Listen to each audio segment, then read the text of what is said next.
Good morning, everyone. My name is Klaudia Starosz. I work in the medical laboratory of Pediatric Oncology and Hematology.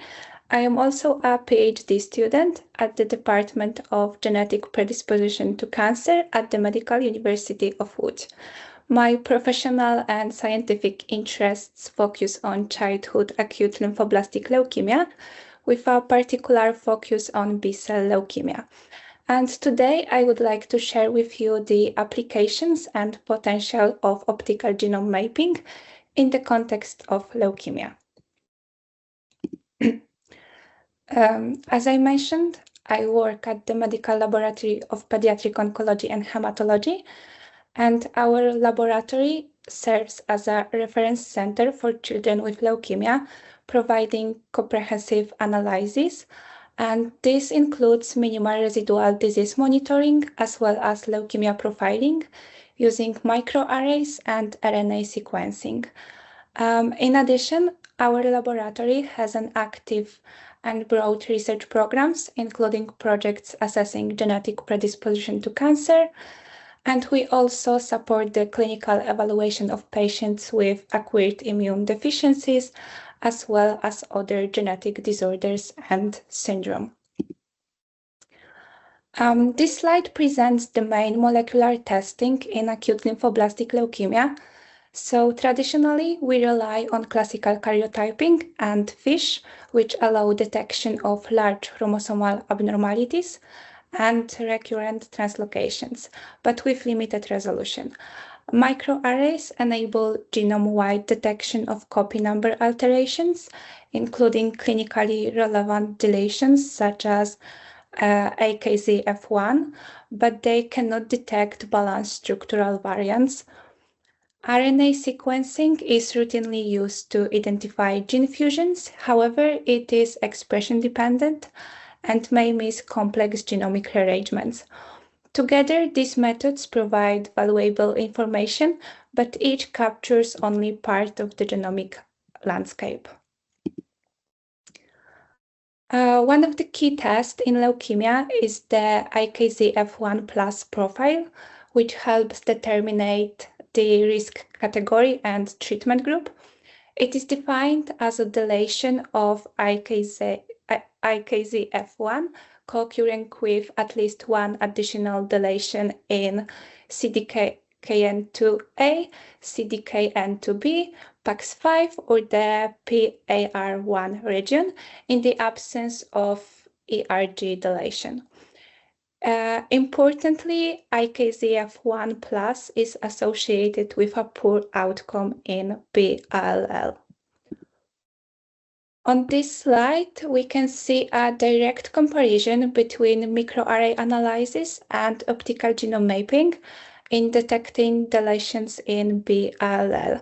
The top images show deletions detected by microarrays, while bottom images come from Bionano access.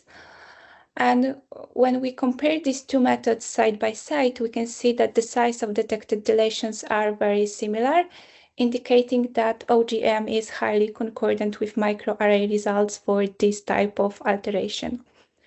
However, OGM provides additional advantages, such as the ability to detect structural variants in repetitive or complex regions, and to directly visualize the architecture of the rearrangement rather than just infer it from probe intensity. This slide illustrates the pseudosomal region 1, which is located at the distal end of the short arms of chromosome X and Y. PAR1 is a shared genomic region between these two chromosomes, meaning that it contains homologous sequences presented on both chromosomes. Because of the high sequence similarity between X and Y chromosomes, many methods, including short-read sequencing and some array-based approaches, may struggle with accurate alignment and breakpoint resolution in this region. Since OGM works by analyzing labeling patterns on ultra-long DNA molecules, In regions with highly repetitive sequences or large homologies, such as PAR1 and on the X and Y chromosomes, the software may struggle with accurate alignment and analysis. However, in our experience, OGM successfully detected adylation in the PAR1 region with a size comparable to microarrays. RNA sequencing is also a routine test in childhood BALL, and here the table shows a comparison of translocations detected by RNA sequencing and OGM. And we have analyzed 245 samples, and notably, OGM allows the detection of complex translocations that may be missed by standard RNA sequencing. For example, in the second case shown in this table, OGM revealed that it was a complex translocation involving also the AUTS2 gene. And in the ETV6 RAN-X1 fusion, which is common in pediatric leukemia, OGM detected an additional inversion in the remaining ETV6 region. So this highlights OGM's ability to uncover the full complexity of chromosomal rearrangements.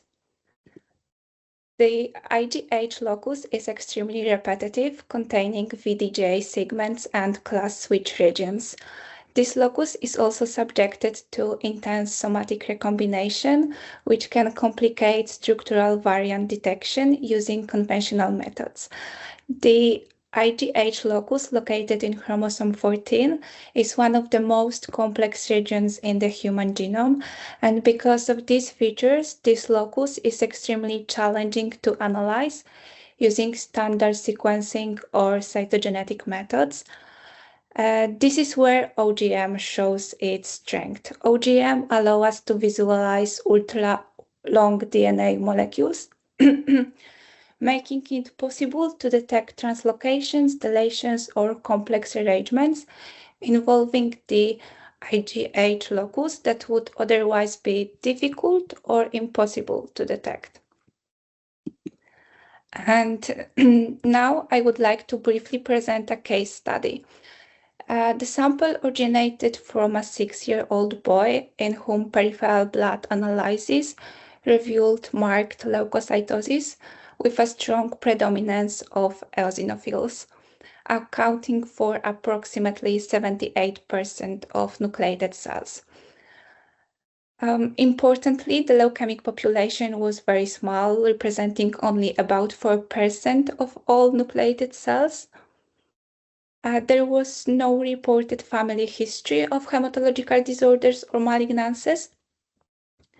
And at the genomic level, a rearrangement involving the IGH locus and the IL-3 gene was identified in a minor fraction of analyzed cells, highlighting both the low clonal burden and the technical challenges associated with detecting this type of alteration.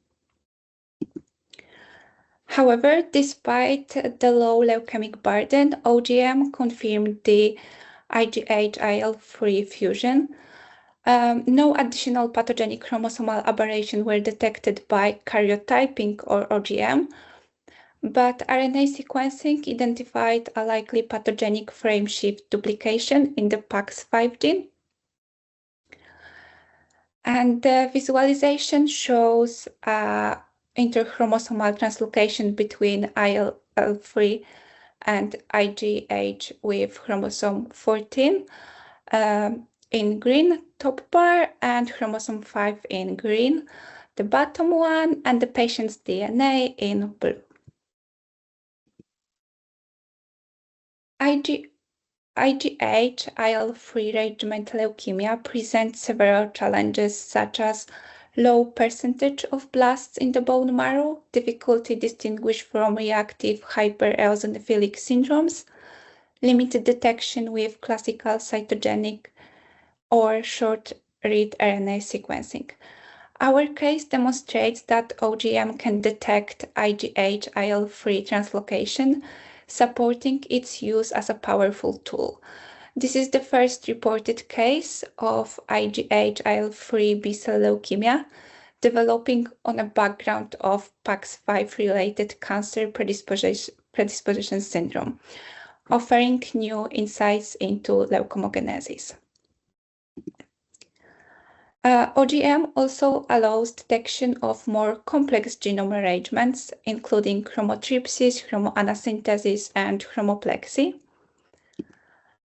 And initially, chromotrypsis were detected in only 2 to 3% of malignancies using microarrays. However, large-scale whole genome sequencing across 37 adult cancer types revealed that chromotrypsis occur in over 50% of cases, significantly contributing to tumor evolution. The underestimation in microarray studies is due to the limitation in detecting balanced structural variants, which whole genome sequencing and OGM can uncover. I would now like to show selected examples illustrating how optical genome mapping refines their classification and interpretation. So on this slide, we present an example of high-confidence chromoanasynthesis event.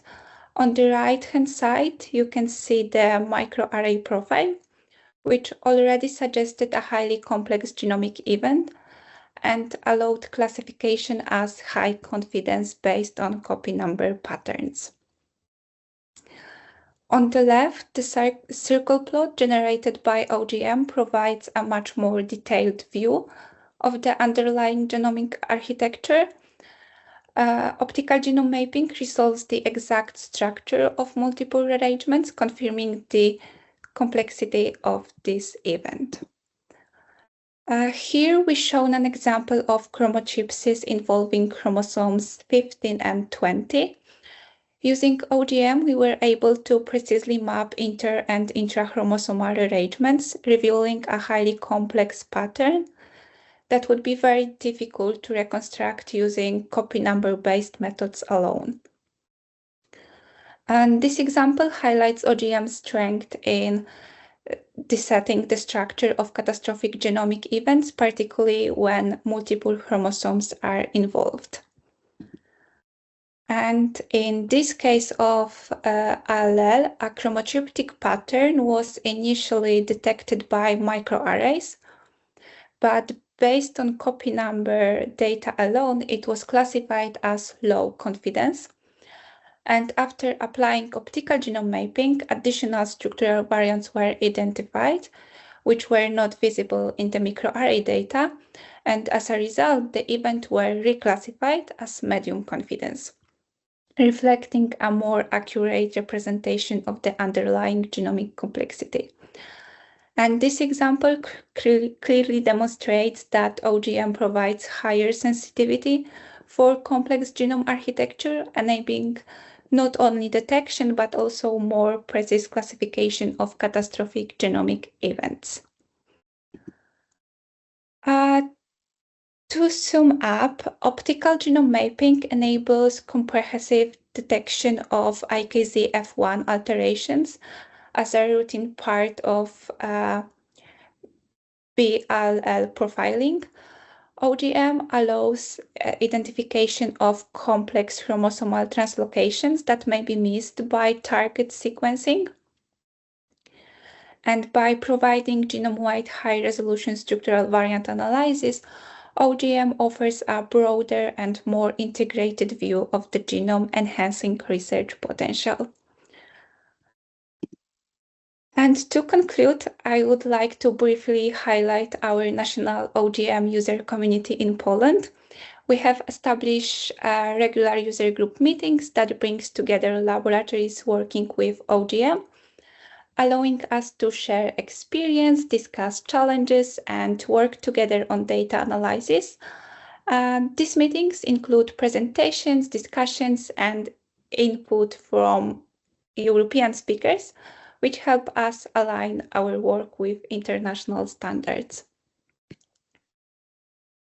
Thank you so much for your attention.